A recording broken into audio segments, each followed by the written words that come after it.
Olá, líder! Seja bem-vindo ao Minuto Gestão do Clube do Líder, com o podcast número 2 da série Geração de Valor. Eu sou Fernanda Paz e será um prazer conduzi-los nos próximos minutos de reflexão. Geração de resultados econômicos financeiros, estrutura, liquidez, atividade e rentabilidade. Já conhece seu endividamento e capacidade de dar lucro? Para iniciarmos nosso assunto, é imprescindível entendermos a diferença entre resultados econômicos e resultados financeiros. O primeiro não tem relação com quando e como o produto será pago. É o também conhecido regime de competências.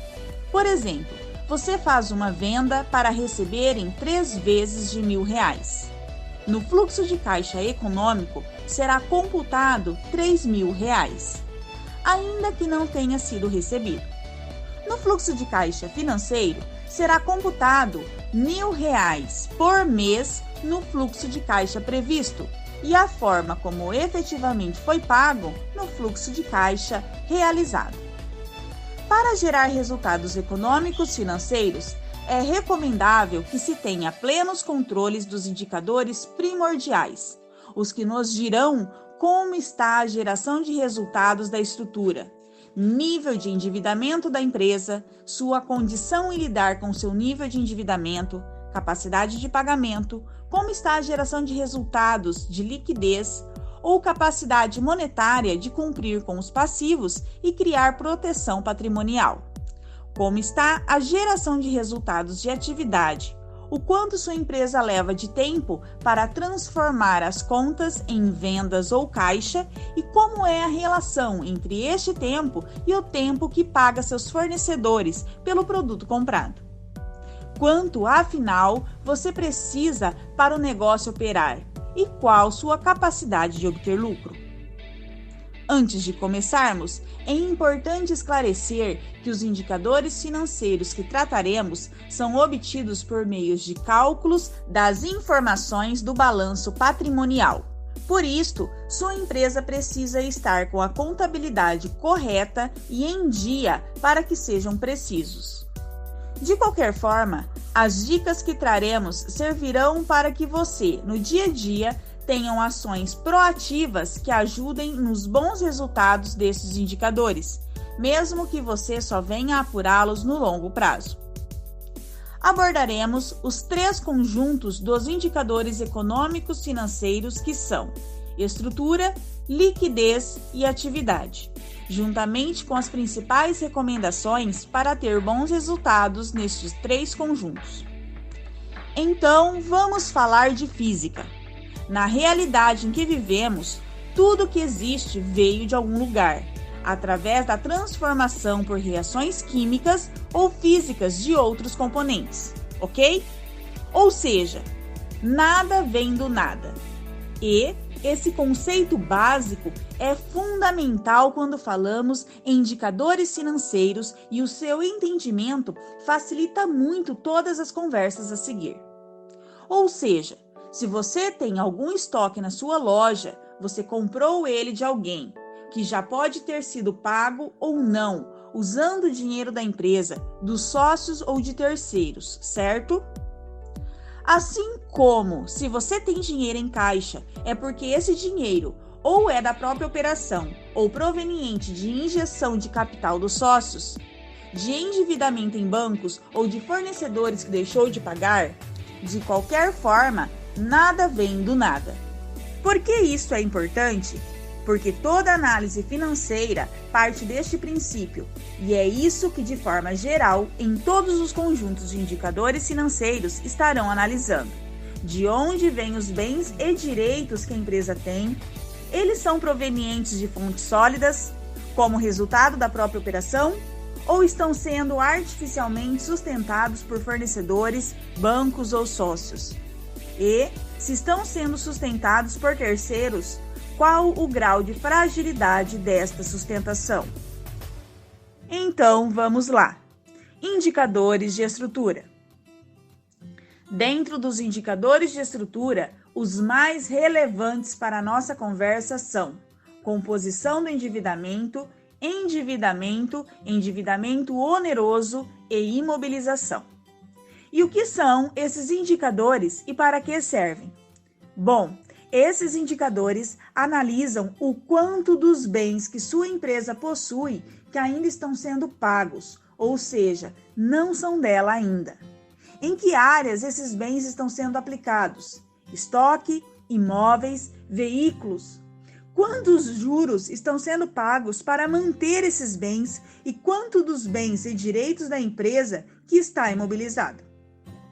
Agora que falamos o que são esses indicadores, fica mais fácil entender que eles servem para analisar a segurança dos bens da empresa e são muito importantes serem acompanhados, especialmente antes de adquirir novas dívidas. Porque, mesmo os juros para empresas sendo mais baixos do que o cartão de crédito pessoa física, não é uma boa ideia entrar numa ciranda financeira. E, muitas vezes, o alto endividamento de um negócio demora para ser percebido pela falta de monitoramento do endividamento da empresa.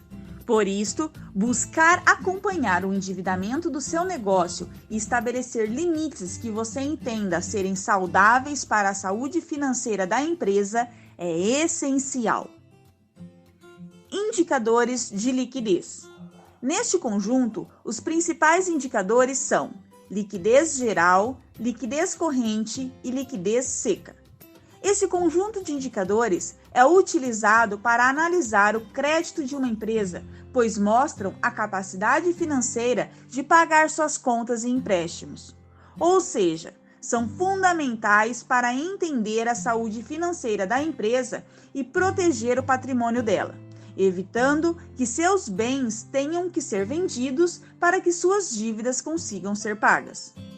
Para isto, esses indicadores entenderão como capacidade para pagar as contas somente aquilo que a empresa tem e que pode ser convertido em dinheiro rapidamente, ou seja, caixa, saldos em contas bancárias e aplicações, estoques e duplicatas a receber de clientes e cada um dos três fará um cálculo restringindo ainda mais o que é entendido como valor disponível para pagar as contas. Por exemplo, enquanto a liquidez geral engloba tudo o que falamos no curto ou longo prazo, a liquidez seca entende como disponível somente os valores em caixa, banco, aplicações e duplicatas a receber em curto prazo. E apesar de diferentes cálculos, todos os resultados de liquidez são interpretados da mesma forma. Se o resultado for maior que 1, significa que a empresa possui recurso suficiente para pagar as contas e ainda sobra algo. Se for igual a 1, o que ela tem de disponível é o mesmo valor que ela tem de contas e se pagar tudo não sobra nada. Já, se o resultado for menor que 1, significa que ela não possui recursos suficientes para pagar as contas e, para fazê-lo, precisaria dispor de seus bens. Somente reforçando, todos os indicadores que estamos falando são calculados a partir do balanço patrimonial da empresa. Por isso, e porque não é o momento, não estamos entrando nas fórmulas de cálculo, que inclusive podem ser encontrados facilmente na internet. O que nos importa destes indicadores de liquidez é entender que eles sempre irão dividir o saldo disponível pelas contas a pagar. E se contar como disponível as duplicatas a receber no longo prazo, também irá contar as contas a pagar no longo prazo. E agora, o que fazer com isso? A principal vantagem de entender esses indicadores é ter condições de fazer sua própria avaliação de crédito, como um banco faria, e a partir daí traçar planos para ou aumentar a disponibilidade de valores ou reduzir as contas a pagar. Lógico que a análise depende também do momento da empresa. Em uma empresa nascente que está começando a vender, alguns resultados podem ser mais aceitáveis do que em um negócio já estabelecido há anos, onde resultados abaixo de 1 podem realmente indicar perigos e falta de saúde financeira da empresa. Indicadores de atividade. Englobando o maior número de indicadores, ciclo financeiro, fluxo de caixa, inadimplência, necessidade média de capital de giro, prazo médio de recebimento de vendas, prazo médio de renovação de estoques e prazo médio de pagamento de compras, esses indicadores são calculados usando também a demonstração dos resultados como base. Executando o prazo médio de pagamento de compras e o fluxo de caixa, que quanto maior, melhor, pois significa que a empresa, através de suas atividades operacionais, está conseguindo gerar recursos para o negócio. O ponto em comum desses indicadores é que quanto menor, melhor. E vamos entender o porquê disto falando um pouco mais sobre alguns desses indicadores. Ciclo financeiro. O ciclo financeiro mede a diferença de tempo em que você paga ao fornecedor e recebe do cliente pelo produto, incluindo o tempo médio de estoque. Exemplo: supondo que sua empresa negocie o prazo de pagamento de 60 dias com fornecedores e que um produto tenha 10 dias de tempo médio de estoque até ser vendido e você dê um prazo para o cliente pagar de 30 dias, você, a partir do momento da compra, venderá e terá recebido esta venda em 40 dias, sendo que pagará ao fornecedor somente 20 dias depois, podendo utilizar esse dinheiro em caixa. Este é um exemplo de um ciclo financeiro negativo, em que se recebe antes de se pagar o fornecedor e o ideal desejado pelas empresas. Inadimplência.